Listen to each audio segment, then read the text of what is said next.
you're watching this, then they still haven't caught me. The Null Horizon Authority was never meant to be understood. It was meant to be obeyed. Its greatest strength wasn't its technology or its containment methods. It was secrecy. Today, that secrecy ends, at least where it all began.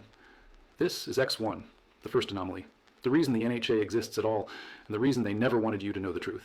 To understand X1, you need to go back over 200 years, late 18th century, to the Antarctic Circle, uncharted, unforgiving, and believed to be empty.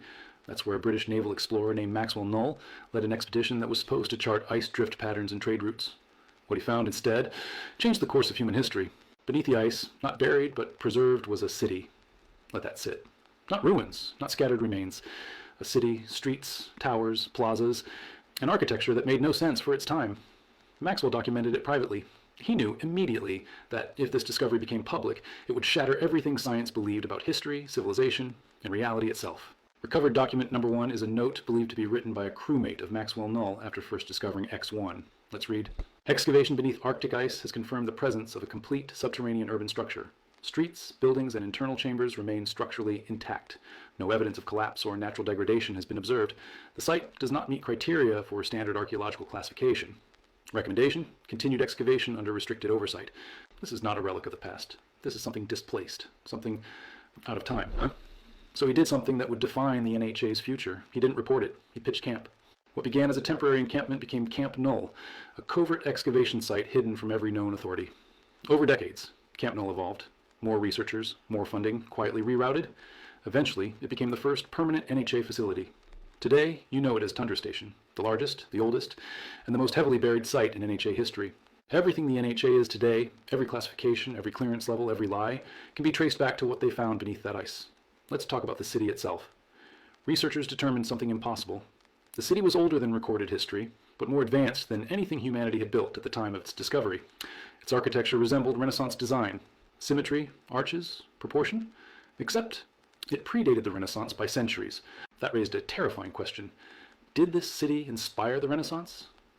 Possibility exists that exposure to displaced structures influenced 15th century architectural evolution through undocumented contact or artifact migration.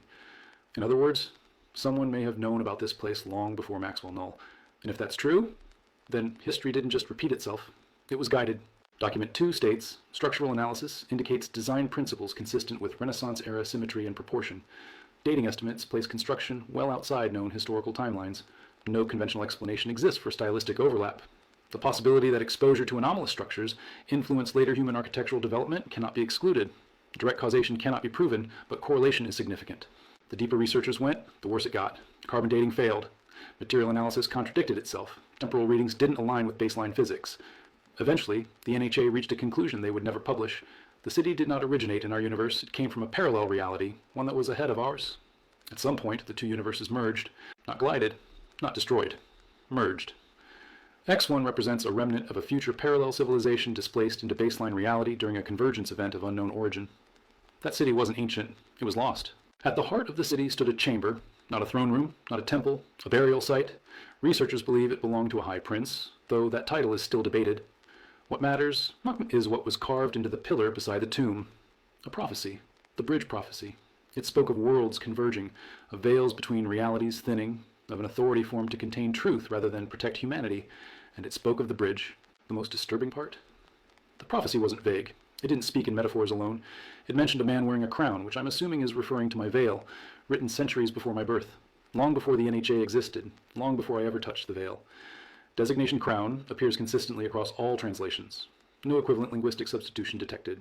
That's why the NHA buried X1, not because it was dangerous, but because it was accurate. If the world learned that history was manipulated, that reality had merged with a future civilization, that prophecy wasn't myth, but recorded fact, the NHA would lose control. X1 proves the NHA didn't discover the truth, and they inherited it, and then they weaponized it. They turned prophecy into surveillance, fate into containment, and knowledge into a leash. This is only the beginning. X1 wasn't just the first anomaly, it was the warning. The NHA ignored it. I won't. I'm Dr. Marcus Zane, former head of research for the NHA turned whistleblower, and this was X1. The truth will be known.